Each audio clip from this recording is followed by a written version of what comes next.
ইরানে একদম হঠাৎ করে হামলা চালায় ইসরায়েল। ইরানের জেনারেল পরমাণু বিজ্ঞানীদের হত্যা করে দেশটিকে একদম নিশ্চিহ্ন করে দিতে চায়। এরপর সামনে আসতে থাকে আসল সত্য।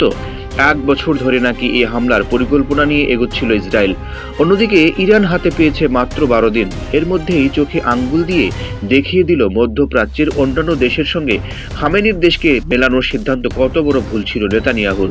যাই হোক, মাত্র 12 দিন আগেও যে তেল আবিবে ছিল বিজয়ের উল্লাস, সরকারিভাবে ঘোষণা এসেছিল ইরানের পারমাণবিক কর্মসূচি ধ্বংস, ক্ষেপণাস্ত্র বাহিনী নিশ্চিহ্ন, শীর্ষ জেনারেলরা নিহত, সবকিছুই পরিকল্পনা মাফিক সফল। কিন্তু বাস্তবতা বলছে ভিন্ন কথা। কারণ হামলার 24 ঘন্টা না পেরুতেই ইরান শুরু করলো পাল্টা হামলা। তাও শুধু প্রতিশোধ নয়, একেবারে কৌশলগত বার্তা সহ। যে ইসরায়েল হামলা চালিয়ে ইরানকে গুড়িয়ে দেওয়ার স্বপ্ন দেখছিল, তারা নিজেই গৃহভূমিতে দেখতে লাগলো ধ্বংসস্তূপ, জ্বলতে থাকা তেল শোধনাগার, অন্ধকারে ডুবে যাওয়া বিদ্যুৎ কেন্দ্র। সবচেয়ে তাৎপর্যপূর্ণ বিষয়, ইরানের এই পাল্টা আঘাত শুধু সামরিক ছিল না, ছিল এক রাজনৈতিক প্রজ্ঞার প্রতিচ্ছবি। নেতানিয়াহুর প্রশাসন যখন হোঁচট খেতে খেতে ট্রাম্পের দিকে তাকিয়ে চূড়ান্ত নির্দেশনার অপেক্ষায়, তখন বিশ্লেষকরা স্পষ্ট করে বলছেন, মধ্যপ্রাচ্য এখন আর একতরফা ইসরায়েলের ছকে চলবে না। মোটা দাগে ইরানের সঙ্গে যুদ্ধে ইসরায়েলের 3টি ব্যর্থতা চোখে পড়ার মতো।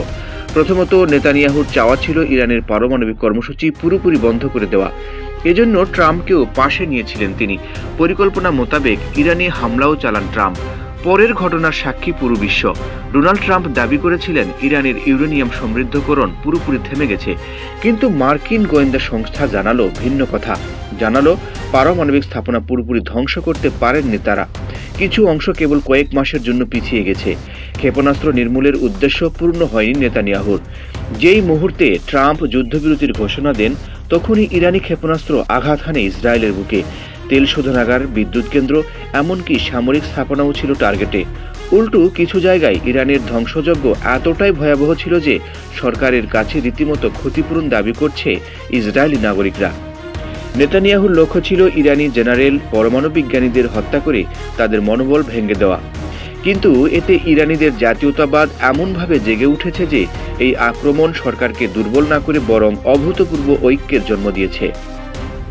অর্থাৎ ইসরায়েল যা যা ভেবেছিল তার কোনোটাই হয়নি। সবচেয়ে বড় ধাক্কা আসে যুক্তরাষ্ট্রের পক্ষ থেকে।